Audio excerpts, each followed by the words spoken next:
Hello, everyone, and welcome. Thank you for joining us. My name is Julie Braunschweiger, and I'm excited today to be joined by Bridget O'Lavin, the Senior Director of SparkNotes. Bridget is a transformational business leader with more than 20 years of experience building products, brands, and platforms that support education and learning. Before leading SparkNotes for the past 8 years, Bridget spent nearly a decade at Oxford University Press. It's clear that education and literacy are more than just a career focus for you. It's a true passion, I would say. SparkNotes has long been a trusted resource for readers who want to better understand literature. And Bridget, you have played a major role in guiding the platform's continued growth and evolution. Thank you so much for taking the time to join me today. Really glad to be here. I really appreciate the invite, Julie, and look forward to our conversation. Absolutely. Today, we're going to be talking to both those passionate readers and the independent author. SparkNotes offers something especially interesting for writers, I think, because the way literature is analyzed and broken down can actually teach us a great deal about storytelling itself. So to start, for anyone who may only know SparkNotes from school, could you give us a quick overview of what SparkNotes is today and how the platform is being used? Yep, absolutely. So, generally we provide learning support resources for students and teachers, but also folks like ourselves. I consider us to be lifelong learners and, readers of all ages. Yep. So it's kind of everybody across the spectrum of where you may be in life. I'd say that we're best known for making classic literature and Shakespeare more approachable and less intimidating by providing reading help in our study guides. And then I should also add that we have study guides for newer novels. We've been publishing lots in the last maybe 5-6 years on new authors, new works. We also have study guides for other subjects such as philosophy, history, and film. And then we've created teaching guides. We call them Spark Teach for our teachers out there teaching all these classic works. And then about 4 years ago, we launched our SparkNotes Plus subscription that provides premium content and study tools and includes a bunch of different things like our No Fear translations that translate side by side Shakespeare's works from the original language into modern day English, easier to understand and interpret. And then also content like AP test prep, flashcards, and then just a bunch of other, great learning support resources. I have to say, this is not the SparkNotes that I remember using. It is far more robust, far more, it just really has so many things to offer. That a lot of stuff that I didn't even realize until talking to you right now. We've been really expanding. Yeah, we've been pushing to expand in the last, 5, 6, 7 years that we just have a whole lot more to offer our customers. Which does make me want to give a shout out to the SparkNotes team that you work with, because they are incredible. The work that they do, the content that they're writing, from everything. So I love them. They are fantastic. So I just want to give them their flowers and give them a little shout out here today as we talk about how incredible the SparkNotes platform is. Yes, they're a talented and really passionate group. Lucky to have them on the team. So appreciate that. And I'm sure they'll appreciate hearing that. Yeah. So, okay. Just diving in a little bit more now into actually, so SparkNotes is known for helping readers break down, complex text into something more accessible, thanks to the SparkNotes team, whether that's through the summaries or the character analysis or deeper exploration of themes. What do readers typically come to SparkNotes looking for, and how do your guides help them engage more deeply with a book? Sure. So, depending on the customer type, they may be a student reading for a class assignment. They may be somebody, in a book club or just generally reading for fun. But whoever they are, readers generally come to us looking for a better understanding of what they're reading.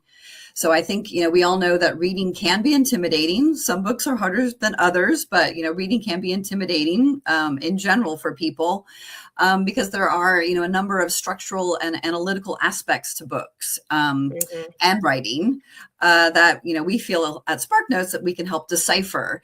So things such as, how to analyze and understand the how and why an author is communicating their ideas, like what was the motivation behind them writing this work. And then, doing the same, analyzing and understanding what the actual ideas being conveyed through the book or play are. So, for example, answering questions like, why did the author write this story?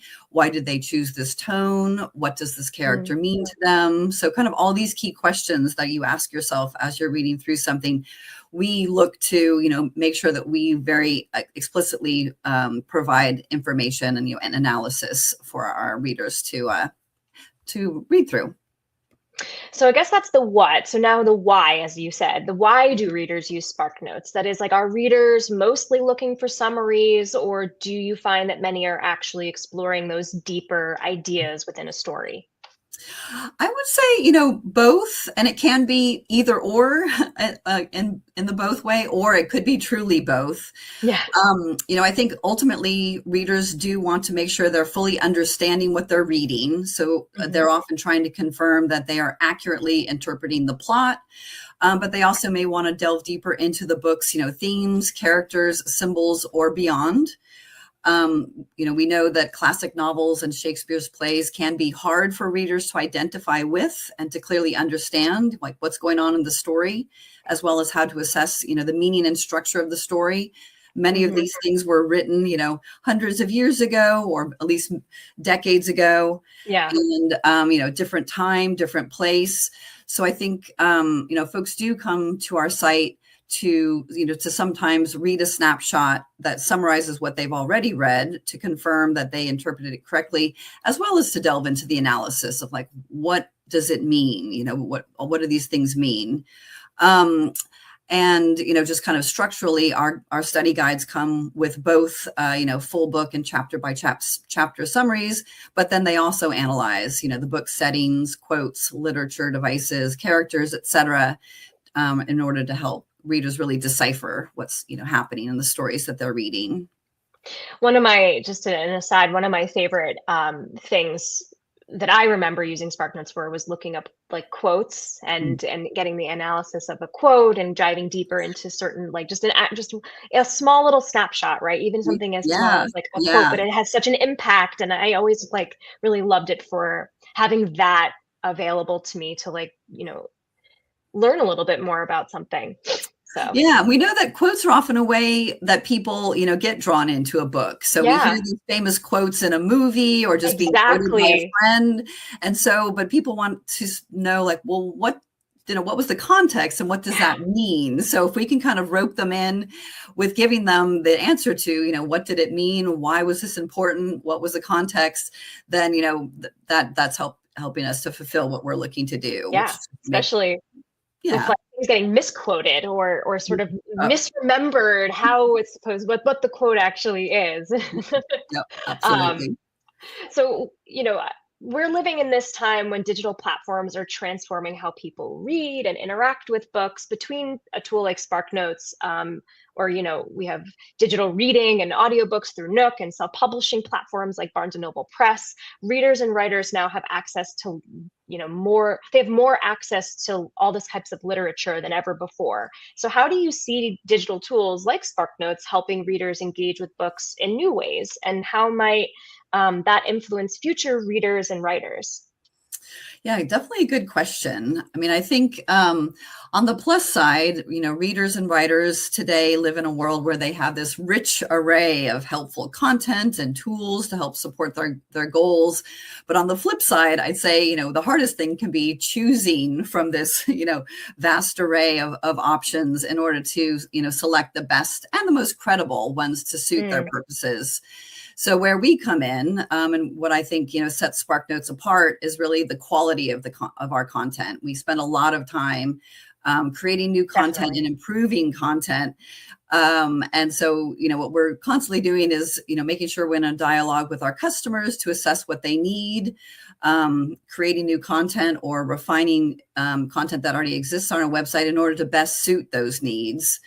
And then another thing we, always keep in mind is we're aiming to make our content and, reading or study tools as flexible and easy to use as possible. So that, again, I said earlier, people kind of come into our site looking for, kind of whatever they might need.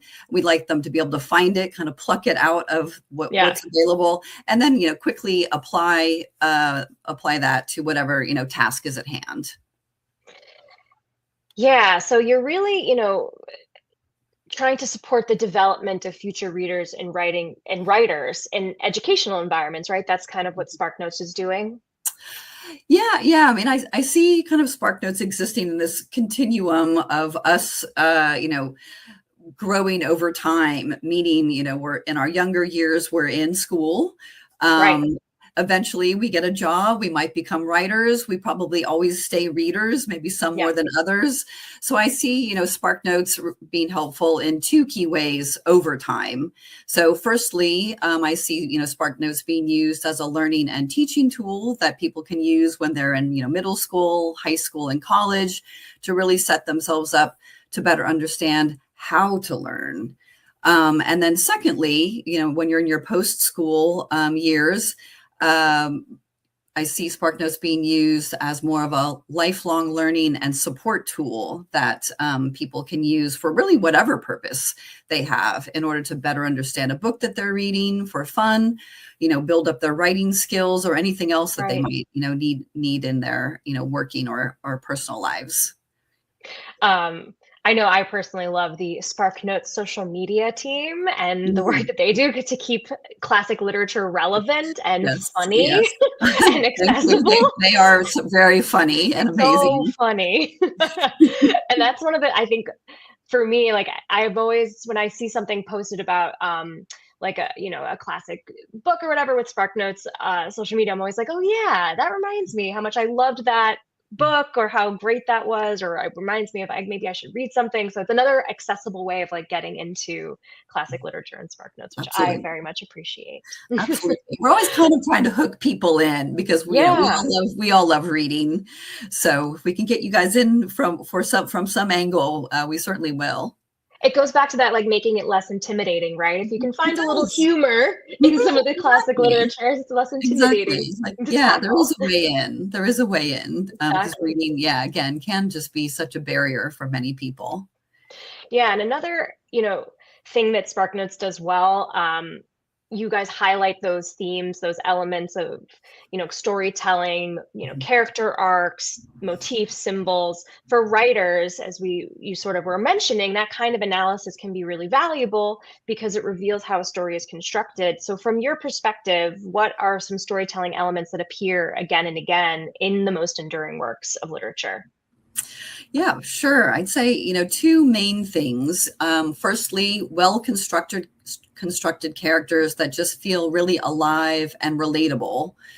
And then secondly, some kind of, life event, problem, or conflict in the plot that captures the reader and really draws them into the story and makes them want to, keep reading and keep turning the page.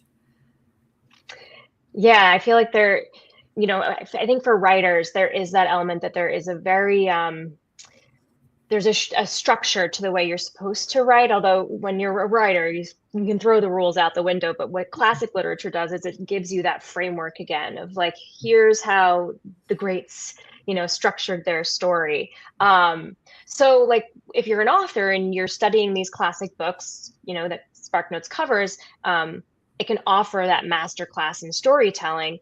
And so for any of our authors or writers watching today, what are some lessons they can take away from classic works featured on SparkNotes? Sure. I'd say, firstly, don't be afraid to write controversial or unlikable characters. They're often the more interesting characters, and there are plenty of them out there, in the world. Not everybody is necessarily likable and perfect. So that's one tip. And this is really kind of coming from the team, not just me. I did some consultation. And then the other thing is that not everything, needs to be completely unique and involve a convoluted plot with shocking plot twists. There is often an emphasis on being very different from the rest. But I would say that some of the best stories and the ones that we remember come from the quality of the writing itself and the creation of, a very structured, methodically constructed story. I'd say that, writing as reading is both an analytical exercise and an emotional experience, meaning that, a writer really does need to build out their characters and their plots very deliberately in order to kind of take the reader along with them and to convey like that passion or compelling reason they have for writing the story. So, first piece is like you need the structure so that people can kind of follow along, and it is kind of a pathway for you, but then also you need the emotional element so that when they write the story, ideally the author conveys that passion to the reader, so like the story reaches out from the words on the page and like pulls you in and compels you to come along for that reading journey with the author's intention or some variation on the author's intention. Yeah, and you said something that I think a lot of writers, it needs to be reinforced, is that a plot doesn't need to be wholly unique and shocking or something. Like, I think that's such an important part of this, is that most what is it that there's only like 4 or 5 stories in all of humanity, and we keep kind of like coming back to them in different ways. Yeah. And so it's about the unique voice of the author, not necessarily the unique plot, or I guess it's the characters that you created in this story, and all of the story structure that you're creating. So I think that's a really important message to authors, is that it's not necessarily about like creating something wholly unique, but it's your voice that lends it that uniqueness. And I think that's also like what you mentioned, is the voice is what makes classic literature stand the test of time. So what else, are there other elements to these books that truly stand out, over time, or compared to the others that may fade? Definitely. Yeah. Kind of building on some of the things we've been noting in this conversation, I would say that, the stories and books that endure the longest are the ones that we identify with. So, again, many of these classic novels and plays were written hundreds of years ago, but they endure because we can see ourselves in the characters and in the book's plot, or themes. So one example is the popularity and relatability of the characters Elizabeth and Mr. Darcy in Pride and Prejudice. We know that this has been, redone on screen and in other ways, in many, many different forms. And I'd say, this is part of why people continue to create new film and TV adaptations of classic novels, such as Frankenstein, Wuthering Heights. A lot of these things are coming out or have come out.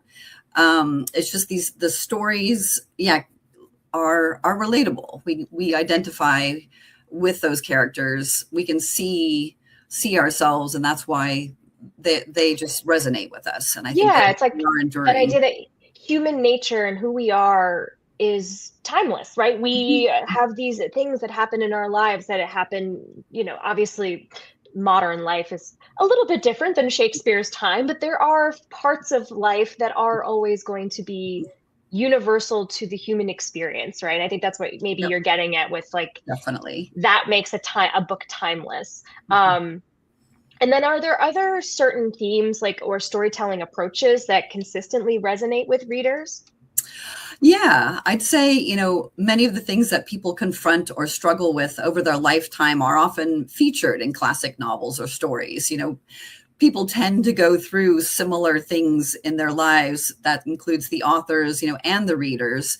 So things like, our sense of identity, our coming of age and becoming an adult, falling in love, the loss of love or the loss of a loved one, are a few things that we do see over and over in stories, because these are the things that the authors, have also experienced in some manner over their lifetimes, that the readers, have also experienced. And so that's where, the authors and the readers come together with connecting, through this book and through the words on the page.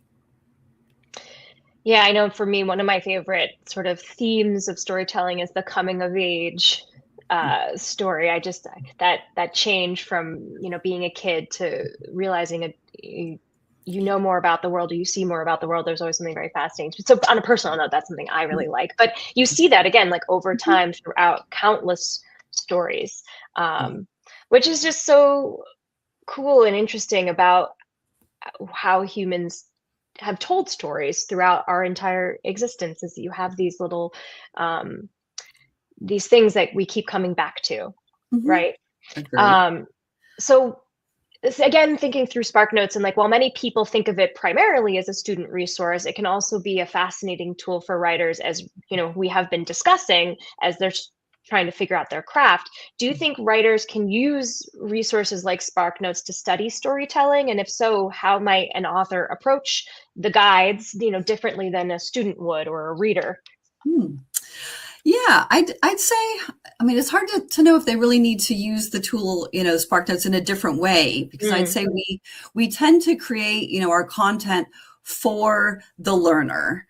So you may be a student learner in the classroom, you may be a reader who just kind of wants to puzzle through or better understand the book that they have in hand, or they might be, an aspiring writer.